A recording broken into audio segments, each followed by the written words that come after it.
Hello and welcome back sa ato ang matamata na segment diri sa Rolifin channel. Karong adlaw ato na pong tun-an kining atong topic karon trigo na pod, trigonometry. So kung makita ninyo sa atong table diri, sa atong table na sa inyong atubangan, natay column sa 30 degrees, 45 degrees, ug 60 degrees, ug natay row diri sa sine ug sa cosine. So kung tanawon nato diri sa atong table, ang value sa ato ang sine 30 degrees equal na siya sa 1/2 or 1/2, or kung gabitan nyo na calculator, magawa sa na 0.5.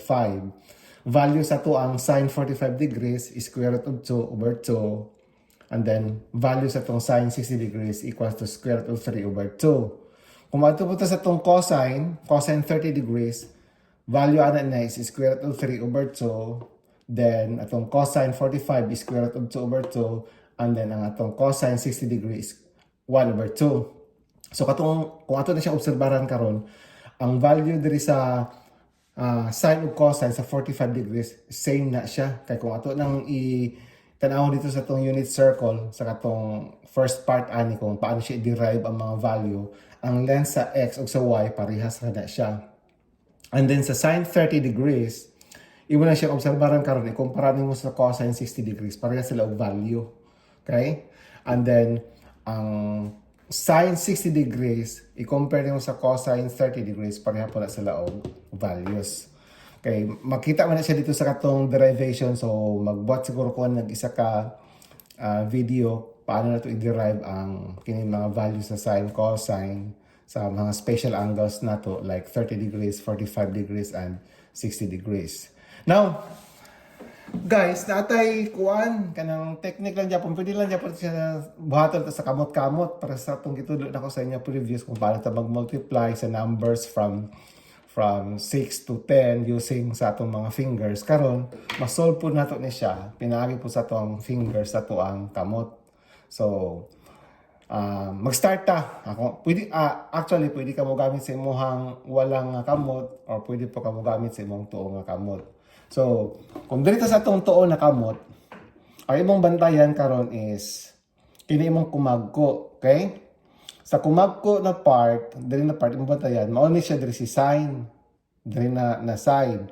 And then diri sa part sa tuo, siya si cosine. Kung kini na pong wala imong gamiton na kamot, ang sine nato, kining sine nato, diri na po siya. Basta diri siya doon sa kumagko imong bantayan sa thumb. And then ang cosine nato, diri siya sa part sa kining diri sa pikas, opposite aning kumagko. So balik ta sa ato ang sine karon kung ato ta. So atong bantayan diri ang position ha. Diri sa thumbnail, kini siya mao ni siya nag-stand sa 30 degrees. Ang sunod 45. Tapos kini siya 60 degrees. So kaya wala siya labot. So wala nitong imong bantayan 30, 45, 60. So kung moingon ko na may tag sine sa 30 degrees, imo na siyang piloon. Kung may tag sine sa 45 degrees, imo na siyang piloon. Kung may tag sine sa 60 degrees, imo na siyang piloon. Okay. Now, ang mahitabuhan ni karon, diri ha, sine ni siya diri na side, kini siya si cosine. So kung mayon kog sine 30 degrees, imo na siyang piloon. Piloon mo. So, imong bantayan karon, pag piloon mo sa 30 degrees, mo siya 30 degrees, pila ka quadric finger na bilin? Isa lang. Ang buot pasabot ani, kinikini siya ng mga fingers, naani siya square root ha, square root of 1, square root of 1, and then always ni siya over sa 2, na siya 2 diri. So kung mayon tag sine 30 degrees, square root of 1 over 2. Di ba? Okay. Kung moadto ta sa kuan na pod sine 45 degrees, ato na siyang pilo. Okay, mao na 45. So piloon nato ni siya. Okay. Sine 45 degrees. Ang mahitabo karon, sine 45, pila na siya ka finger diri? Duha. So square root of 2 over 2. So mao ni siya, makita ato diri na values, square root of 2 over 2. Okay? Now, sa cosine 30 cosine humanaw sa tayo nato sa sine na to. So sa sine 60 degrees. Okay, sa sine 60 degrees, dito piluon nato ni siya diri. Okay.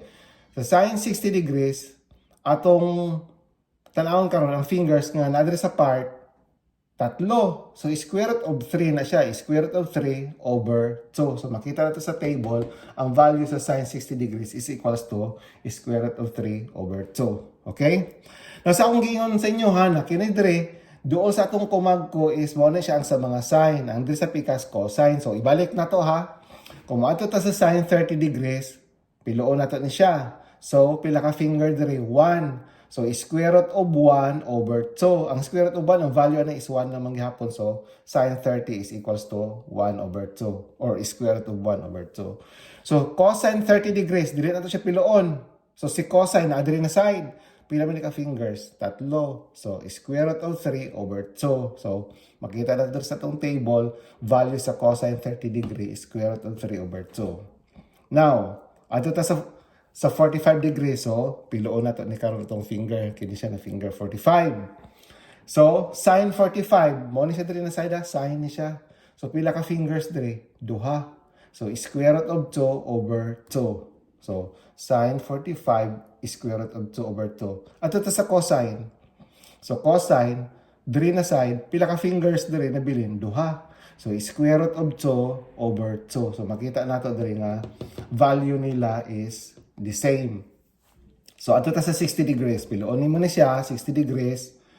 Sa sine 60 degrees, tatlo ka fingers na bilin, square root of 3 over 2. So, ang cosine 60 degrees, square root of 1 over 2. Square root of 1 is 1 man, so 1 over 2. So, dali na to siya ma-memorize, guys. So, kung kabalo ka na technique, normally, ang kadaghanan, lisuran sila aning trigo na mga trigo na topic. So, libog sila sa mga sine o cosine. Pero actually, kung kabalo ka kung natunan na nimo, you will find it easy nga mag-remember sa mga values sa sine o sa cosine.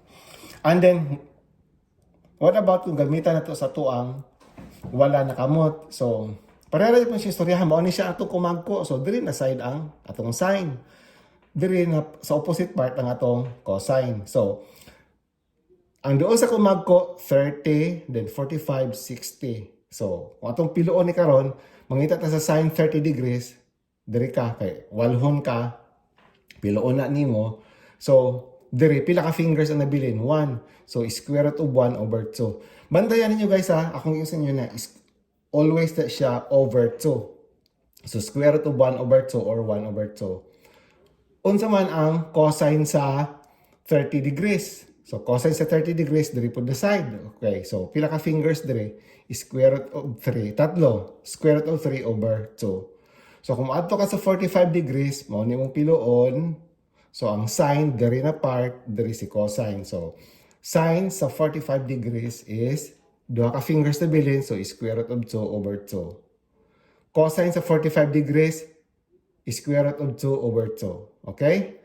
So, ato ta sa 60 degrees. O, piloon mo na 60 degrees. Okay? So, sine sa 60 degrees is square root of 3 over 2. Cosine sa 60 degrees is 1 over 2. So, yung ano lang siya guys, dali na kayo natin siya hinumdumon kung kabalo ka aning mga tricks sa ito ang tudlo kung paano ito pangitan ng value sa sine o sa cosine.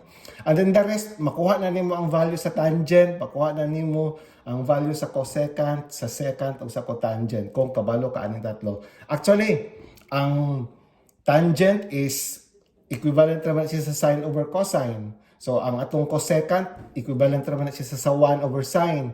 Atong secant is equivalent na siya sa 1 over cosine. Ang ato ang cotangent is cosine over sine. So, mag-derive na ito nimo tanan. Basta ang pinaka-basic is mabalaan mo ni ang kining sa sine o sa cosine. The rest, mag-follow na siya, mabalaan mo ang mga values ana.